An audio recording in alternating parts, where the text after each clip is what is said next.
Good morning, everybody, and welcome to Mastermind Monday. Great to have you all on. As always, I love starting the week, getting to share with you all the things that I know and my team knows about impacting the lives of our players. How do we become a better coach so we can impact their golf games, we can impact our facility, and in doing so, impact our own businesses. So today, really excited to share with you one of my favorite, look, I'm jumping back and forward here, sorry. It's Courtney is out of the office today, and so I am having to do this on my own, which is a little bit unique for me. So let's go ahead and see if I can get it to go backwards, which I can't seem to do. So the first question is right here. We're going to go right in today, and we're going to talk about yardage gapping. I was in Spain over this summer, and I got to work with Jose, one of our mentors there, and had an amazing time out on the golf course. And 5 of the pros went out with me, and we went out and played. And we just talked about different games that we play and how we impact the lives of our players. And one of the things that I talked about was yardage gapping, and how do I help my players to actually integrate what I'm teaching them and get them to do it on the golf course. And I think that's really, truly the art of a great coach, right? It's not making your players dependent on you, but how do you make them independent of you? Right now, that may not sound like a great business model because we want to hold on to our players for as long as we can and make money, but that's a very short-sighted mindset.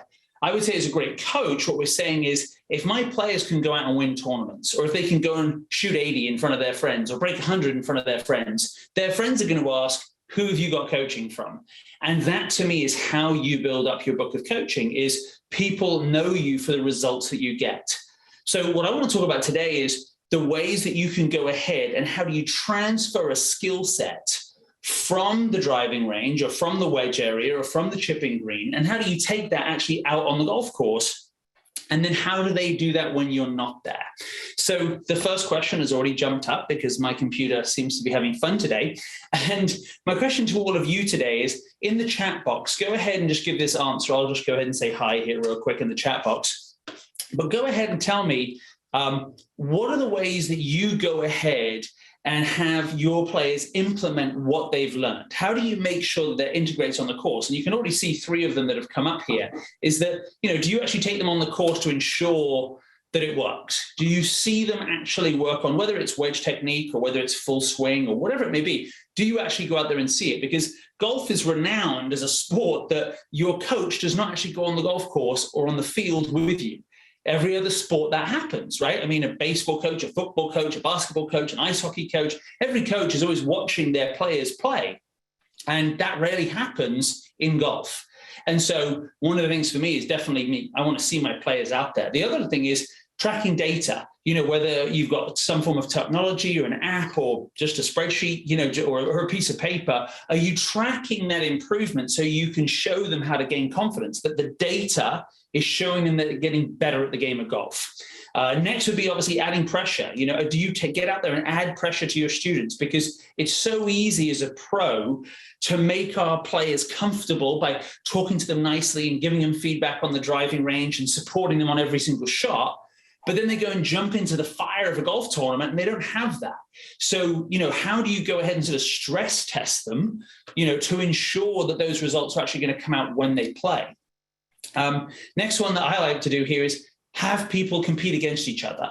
That is competition, right? We want healthy competition. So how are you ensuring that your players are competing against each other so it simulates what they feel on a Saturday morning, what they feel on the back nine, what they feel standing over that putt?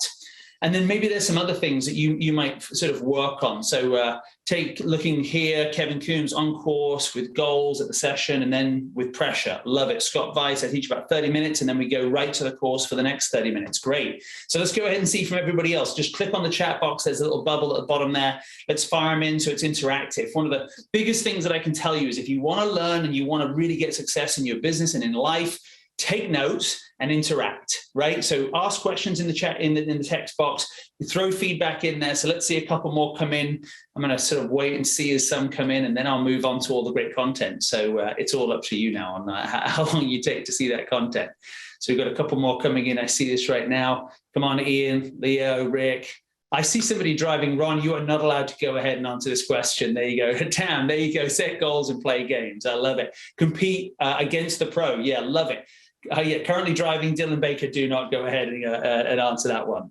Okay, so let's dive into this. So what I'm going to do today, hopefully, if I can click on this screen, is I'm going to come out of this and I'm going to go ahead and go into my actual playbook here. So I'm going to take you through, what I physically have with me when I'm doing this. Obviously, I've done it many times. So, yes, I print it out, but really now what I do is I print out the parts for the players. So I'm going to take you step by step through this. So please, when you have a question, just raise your hand. Go ahead and click in the chat box. Hey, I got a question about this. So my concept here with my wedge gapping playbook is I want my players to see transformational change. I'm saying mind-blowing change within one coaching session, because my belief is that if I get them, to have that success very quickly, they might, remember I just said they might, not that they will, they might actually go and practice what I showed them this week. But I know if it's technical and it's difficult and they don't see results, there's no chance that they're going to add that into their practice. So I've got to motivate them to want to get out there and work on their wedges. And what I hear often is, I hear people say, well, I'm a field player. And personally, what I think that means to me is you're a terrible wedge player, because, their feel is, somewhere in about here is 100 and then somewhere in about here is 80. And they usually always make a full swing and decel. I've got to tell you, most of the players I work with shoot 85 to 105. Okay, I've got a lot of college players. That's great. But let's just say that if you can help someone who's shooting 95, you can definitely take these skills and adapt them to someone who's a better golfer. I think it's almost harder with somebody who's got very poor ball contact, who has very little, experience on trying to gap a wedge, right? So to me, what I want to do is I want to take feel out of it for a bit. I want to gauge specific distances. And so what I'll say to them to begin with in this first step is we go on the golf course. So we'll hop out on the back of the golf course. I have to go to the back nine early in the morning or late in the evening. And we'll go out there and we're going to go ahead and play a few holes. So what we'll do is I'll usually have 4 to 6 players, depending on the groups. But with my high school players, for example, it'll be six players. Back nine, off we go. And so I ask them, what is your favorite distance? And they'll always come back with, well, it's about 85. And I'm about 85. So could it be 80? Well, it could be 80. Okay, so 80 to 85, if I do the math right, that's 5 yards. And then 5 yards times 3 feet is 15 feet. And I said, so you could either have, you could hit it really close and get it inside of 10 feet and have a good chance at birdie, or you could hit it to 30 feet or 25 feet because you've got this range of 5 yards. And it may be a lot bigger than that for them. And so what I tell them is, I don't want you to be a good wedge player. Being a good wedge player is pointless. There's no point in being a good wedge player. You've got to be a great wedge player. And let me prove it to you. Okay, so if I look at the stats, I was going through some of the lesson books today. From 10 feet, okay, you're 40% likely to make the putt as a great putter on good greens, okay? But from 20 feet, you have a 15% chance. So if you're 10 feet further away, you've now basically going to two putt. And if you go to 30 feet, best players in the world, best players on great greens are about 7%. So think about this, is that if you're 27 feet from the hole on average, you're more likely to 3-putt than you are 1-putt. And this is why we've got to become great wedge players. And so if I want my player, again, to go from 100 to 92, the best thing I can do is get them to be able to hit their wedges onto the green with inside of 30 feet so they don't 3-putt anymore and miss the green. For my scratch golfers or my 4 or 5 handicaps, get them to hit it to 7, 8, 9, 10, 11 feet instead of 17, 18, 19, 20 feet. And so this works for every type of level, and we'll answer questions as we go through this. So for me, the first part is pick that distance. They say 80, 85, 83, 77, 102, whatever it is, I let them do it. And what we do is we go on the golf course and we play 5 holes from that distance. Now, I'm going to just add this in here. At my golf course in the morning on a Saturday with my high school players, it's tough to get around the course because we've got people come behind us. So I love going to 5 different holes and doing this. But often we just have to go up to hole 17 and we play 5 shots from that distance because I know that there's a tournament coming out or I'm lacking time, right? So that's one of the restraints that I have at my course. But if you can go and play 5 holes very quickly, because you're not hitting tee shots, you're just literally going to 87 and someone's going to 72. And they're hitting those shots. And the most important thing that we're going to do is we're going to measure the proximity of the first putt. So I'll just have them pace it off and they fill out the scorecard. and they just go ahead and they fill out their score. And so very simply, they have 5 holes. So it's, say I was 27 feet and I made a 3. I was 52 feet because I missed the green. So they pace it from off the green, and actually to where they have to go to. And then they go ahead and they put their score in there. And then with that, what we have is we have their totals and then we have their averages. So what we're trying to do is benchmark. Okay, remember, as a coach, the thing that all coaches do, or I should say, let's step back, all experts do, is they assess. Right? If you're going to go and see a brain surgeon, he doesn't just go, oh, let's give it a shot today. You have an MRI, you have a CAT scan, you go and have all this neurology stuff going on so that they can go ahead. Let me just see if we've got someone on mute. Sorry, we've got, let's do that. Tam, yeah, there we go. So they go ahead and assess. So as an expert, you're a coach, you've got to assess. So what we want to do is have their data in front of them, not my opinion. Because especially with a high school boy at 16, he's going to tell me something, well, I'm a great wedge player, and I have to gently prove to him he may not be as good as he thinks he is. And so what we get here is maybe they average 27 feet and they average 3.1. So they never made a birdie and they made, 1 bogey, or 3.25 is what it would be, right? So they averaged 1 bogey, 3.2. And so we've now got some great information. I want to try and wrap this up here in literally 30 minutes. I'm not spending a whole ton of time here. We're just trying to get that first piece of information. And then what we do is, for me, I love, we've got Dave Lepore on here who worked for Dave Peltz for I think 7 or 8 years. To me, you've heard me talk about in the past, I want to work on finding a position on a clock. I love the clock system because it's a gauge. Because the feel I want them to have is that's 81 yards right here. So if it's 83, I don't know, go up a little bit more. And if it's 79, choke up on the grip. That's feel in between that range, not somewhere in between here. So what I do is I go ahead and I split them up into teams of 2, okay? And then I split them up into a team of 3. And you'll see how I do this. I've got a visual for you, okay? And we go ahead and we basically find that position on the clock, okay, with what they think it was. So they were going for this, let's just say it was, it's 81 yards. And they were trying to do this with their sand wedge. But now we figure out it's going to be about 9 o'clock. And so we go to that 9 o'clock position and we're going to go ahead and we're going to run through this 10 times, okay? And the key behind this is that we don't have a flag stick. Okay, because if we have a flag stick, we start to change we start to attack it a little bit more. We start to think too much. We're just going to go for how far the ball flies.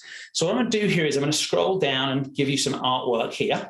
I'm going to show you what it looks like. So basically, we set up a golf bag. Okay, can you see where the 70 yards is in here? Hopefully you can see on my screen, the 70 yards. We put a golf bag right there, and then we walk out 5 paces and put an orange stake. And we lay it flat on the ground, and then another 5 paces and lay it 5 yards on the ground. So it looks basically, we've got a grid, and then we go 5 yards long. So we've got one at 75, one at 80, one at 65, one at 60. And so player 1 hits at player 2, who also has a golf bag set apart, right? So they're basically 2 field goals, if you need, and you're hitting back and forward to each other. And the cool thing about this is that I've only got it for 4 people set up here, because I think a lot of you with adults, I do 4, so a group of 4. I allow them to basically hit balls back and forward. And so what happens is player 1 hits 5 shots. Okay, that's the first part of it. And player 2 is seeing where that ball lands, and he's writing it down. And I'll come back up here and show you I'll show you the blank one, but he's writing it down what the numbers was and calling it out to them, because we're about 70 yards away, so we're yelling back 77. And then they hit another one, 71, and then they hit another one, 82, and they go back and forward. And so and when I mean back and forth, not with shots, it's they hit, we call it back. So the person starts to get a feel of that position.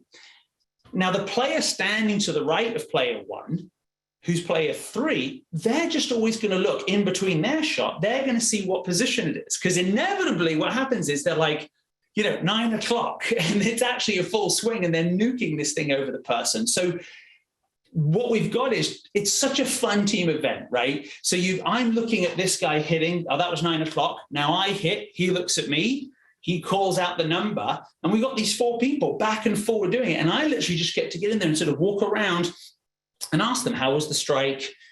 How did that one feel? How far back did you ask questions as a coach, right? And so hopefully this is kind of showing you that we're hitting back and forward 5 from player 1, I'm calling the numbers. I'm now player 2. I hit it back, and on the ground, I have my numbers. So I know the numbers that are being put into place. And trust me, when you've got 6 high school kids doing this, it is a blast, because once you go ahead and get the numbers, so you come up here, you've got the numbers. So it was sand wedge at 9 o'clock, 73, 77, 71, 58, chunked it, 88, bladed it. And we start to go ahead and get this yardage gap. So we go through the 10. Now, one thing that I would suggest here is that once you've done the initial 10, there's been no competition, there's nothing, it's just hitting those shots. Now you can go ahead and have a little bit of a competition. So for my high school players, I'll now go ahead and we'll do, competing against each other. So one hits it at me, he hit it to 77. I've got to beat a 7-yard gap. So I hit it back at him. I get it to 75 at a 5-yard gap. Now number 3 goes. They've got to beat me. You can do this 100 different ways, but I'm telling you, literally every single time you do this, an hour will disappear like that, because they're working on their positions and the ball starts to land. It's literally like 77, 76, 79, 77. I mean, these are high school kids that fly underneath it and blade it, but because they're controlling their swing and they've got someone giving them feedback on the length of their swing, and they've got someone calling out the distances to them, they're getting all the feedback that, yes, you would get off of a track man, but at the same time, I've got the competition, and you're actually out on the golf course, on the grass, and you're hitting those shots. And so as we go through this process, we've now yardage gapped 1 position, 1 club. Okay, so before I move on to the step 3 here, I just want to open up. Does anyone have any questions? If you do, please fire them over. Unmute yourself right now and just ask a question, because I want to go ahead and obviously explain any of this before I move on to sort of that final part of integration back out on the golf course. So any questions, unmute and ask away, or if not, we can throw some thumbs up. Am I explaining this well enough? Okay, this is good. Everybody's kind of getting it. Give me some thumbs up from some videos that I can see. Scott Bice. Okay, Thomas, good. Okay, Kevin, you're getting it. Andrew's getting it. Okay, good. All right. Okay, so what we now have is our average is 74, our shortest was 58, our longest was 88, and our gap was 30. Now, this now gives them some data that that's a 90-foot putt they could have, which really isn't a 90-foot putt. One's plugged in the face of a bunker and one's over the green. And so now you're sort of starting to say to them, look, the next time you run this week, I'd love you to try and see if you get that gap to be 25. Because really in golf, right, we're only as good as our bad, right? I mean, it's how bad are you, not how good you are. And so what we're looking to do is narrow the gap. I don't care if it goes 107 or if someone has the same club and the same position, it goes 77. It's not about how far you hit it. It's about the distance between the shortest and the longest, and trying to narrow that gap in. And so what happens now is we pick that distance, because inevitably they'll strike one. And you'll see here where I've said, did you hit it well, yes or no? They'll hit one. You can just tell the flight's really good and it lands and spins, and you'll call out to them like, what did that feel like? And they're like, yeah, it was 9 o'clock, but with I turned to the target. And you've got to get them to write down what they say. And you'll see when I come down here, in their own ones down here, we actually have notes here for them. So we want them to write down like that feeling that they have of it was real acceleration, or for some people, it might be just better, slower tempo. That's the coaching part, right? Like you allow them to unpack what's really happening for them. So now what you do, remember, we've done no more than 30 minutes on the golf course to get to the wedges. We then go over to hole 17 and we do this. And now we go back and do our 5 shots again from that distance. So now we pace out, not to 85 anymore, because we realize it wasn't 85 because I was getting too long or too short or whatever. It's actually 81 or 77. And each person's going to be different, right? And so what they now do is they go to the golf course and we pick the club in position first, right? So we're learning sort of in reverse order. We're not going to a distance first. We're going to go, look, if I was to go 9 o'clock, with my sand wedge, it would go 81 yards. Great. Now we're going to go to 81, but we've got to teach them this, right? 81 is the distance to the hole. Your ball is unlikely going to land in its pitch mark and stop, right? So what are the greens like? Is this ball most likely going to land and release forward 4 yards? I mean, not many of my players are spinning it back, right? So we're really going to go to 85. and you're going to play 81, because a lot of people don't understand carry distance versus total distance. And so then we get that number, but then I tell them over the shop, do not hit it close to the flagstick. Aim at the flagstick. Yeah, that's your alignment. But all I want you to do now is go to 9 o'clock and go ahead and go through with that same speed, that same tempo, however they described it.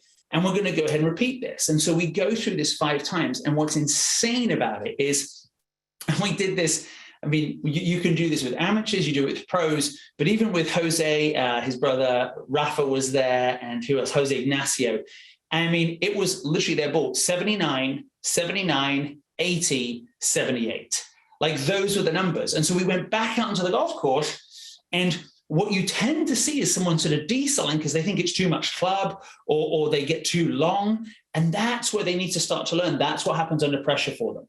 They start to do a certain thing, and that's why they don't hit their wedges very close. But inevitably, they now have the data. So their first putt, their proximity. So it's gone from 26 feet to 12 feet, right? And then their score, because I have them finish it out, right? I want them to putt it out and put it in the hole, right?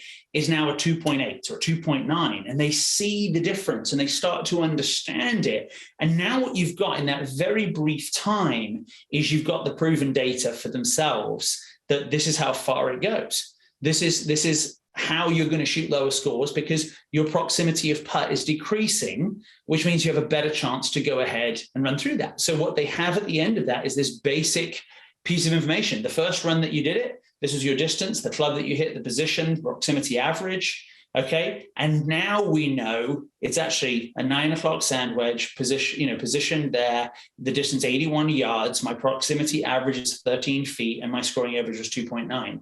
Great. What was the improvement? And everybody that runs through this improves, because they start to actually understand the most important distances in golf, which is really, right, the length of your first putt, which usually comes from, for most golfers, somewhere between 40 to 120 yards, right? You're going to be in that, you've missed a green, right? Or you're a great player and you're inside there trying to get up and down for birdie. And so to me, just a couple of things, I'm not going to overcoach you guys on how to coach, but this is what I look for, is have someone check the clock position, because they'll continue to get longer and then they'll hit the ball further and they'll be happy that they're hitting it further, but they don't realize they've just extended the swing, right? So physics has come in. I'm very much on hitting a very low ball flight. I want them to compress the ball. So many of them slide under it. So you hit it super high and they have no distance control because the ball's too high and they don't know where it's going to land. From there, do not aim at a flagstick, because it's amazing how much talent we all have and how we change the swing speed and how we manipulate the club to try and hit it close to the hole. And again, it's where the ball is landing, right? That's the most important thing. So as you see here, I've got a couple of examples, and then, we'll fire any questions. This is what it looks like. And then our goal is obviously to have a yardage chart. Now, what I would like to see for all of you is on your yardage chart, it's got your logo on the back of it with your email address and, guaranteed lower scores. Because when these guys are stuffing their wedges in there and they're like, what's that you're looking at? And they have a laminated card with all of their wedges and their numbers on it. On the back of it says, need your wedge game looked at, Scott Weiss Golf, you know what I mean? That's the whole point. This is a marketing tool based on results. And so this is what we want to build for them. So, this is what a blank one looks like. As I would say for RGX coaches, this will be next to the video, so you can download this, pull this out, and then, print this, throw your logo on it, and be working on your players. But really the end result is this: lob wedge, sand wedge, pitching wedge, maybe they have a gap wedge, I don't know, wherever their wedges are, and having them start to understand how to gap their wedges. So let's just go ahead and just open it up for questions. Any thoughts or feedback? So Andrew Collins, at my best, many years ago, I was good with my wedges at 5-yard increments from 80 to 120. How many positions do you like to teach particular to start? 1. So Andrew, such a great question, right? Because to me, it's like the North Star. Like if you get them 9 o'clock, usually when I'm not talking physics here, but I tend to see in their swing is when their swings get long, they tend to get steep on it and they tend to hit it super high. When I shorten up their swing and they're in more control. So if I can get a lob wedge at 9 o'clock, a sand wedge at 9 o'clock, whatever wedges they have at 9 o'clock, I have a position and they get one number. Let's say it's 70, 81. Well, now if it's 85, they know go a little bit longer. And if it's 76, shorten it up a little bit. And then the lob wedge might be 68. So if it's, a little bit longer, go to 73, hit the lob wedge. So literally one position is what I start with, is 9 o'clock. Then I do, whatever wedges that they have, hopefully something like a lob wedge, down wedge, pitching wedge. And then I'll go ahead and add in and go ahead and go to a 10-30, which to me is just a nice controlled wedge, and then something that's full. So yeah, really great question there. Joe, do you work on follow through or just backswing? Oh, that's a great one, Joe. Yeah. I mean, to me here, Joe, this is where I'm here to help you guys how to coach, which I believe is transition skills into competition. How do you take someone to learn something and actually do it when you're not there? So what I don't want to do here is say to you all, yeah, this is how you should do it. But I think we've all heard, there's the 9 to 3, you know what I mean? And we've heard turn the belt buckle to the target. And so I think that's where you as a coach, Joe, need to then come in, and maybe that's where you add in the instruction where somebody's, decelling and stopping here. That's where you then say, hey, why don't you try this? And then they see the improvement. So, for me, these are more frameworks and coaching plans for you to apply. But I think you've got to take your years of knowledge and understanding of the golf swing and apply it to what you truly believe in. But yes, I believe in 9, you better get to 3 or further with acceleration. But yeah, great question right there. So yeah, any other questions? Anybody, if you want to unmute, please go ahead and jump in, chime in with this if you have any questions. Okay, so if there's no questions, you're welcome to fire one last one at me. But hey, Will, just jumping in this, Andrew Collins, just I guess comment and question. When I was doing my wedge work, I learned to do it by body part. So I'd go like waist high, rib, shoulder, armpit high kind of thing. Love it. So just another idea. I don't know if you had any thoughts on that or not, but 100%. To me, that worked really good. 100%. And that's what I try and, when I coach, what I don't want to do is conform somebody to thinking the way I think, right? Because somebody will say to me, it's 3/4, brilliant. It's a 3/4 swing. And this is a half, fantastic. This is a body part, hip, a shot. Or this could be, it's a 60% swing, a 70%. Scott Weiss, you were talking to me earlier today about how people learn and how people process stuff. So you're looking for their feedback. You're trying to give them an experience where they can apply with very little teaching in the first stage, right? You're not trying to fix them.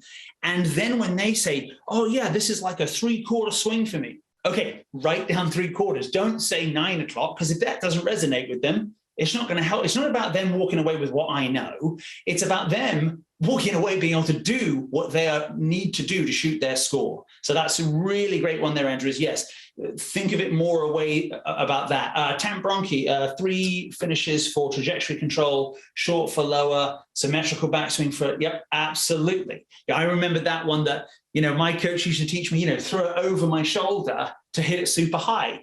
Again, these are the things that once my high school players get their yardage gapping sheet and they're like, Tam, they're like, oh man, this is amazing. Then I say, okay, but we haven't done the high shots yet. Now let's do high, because the minute you're high, you're not compressing it the same way. So it opens up a whole flood of their skill sets where now they're feeling it. High 71-yard shot compared to a medium 71-yard shot compared to a low 71-yard shot. So that's the beauty of this, is that inside of this framework, you can go back to this month after month after month and help them develop as great players. So as always, everybody, I love getting on these calls. I love sharing this information for anyone, RGX coaches. Like I said, log into the system. You'll be able to download the document here. For those of you, if you're looking to become, more of a coach, whether that means getting lower scores for your players, whether that's making more money, getting more life balance, reach out to us, get on a phone call with us. We just want to help you. We want to help you to become the best coach you can be, to generate better performance for your players and better performance for you. So everybody have an amazing week. Make sure to join again next week with us. If you've got thoughts or ideas about more things that you'd like to hear, let us know. Invite a friend. And again, make it an amazing week. Most importantly, go out there and make this happen. Thanks, everybody.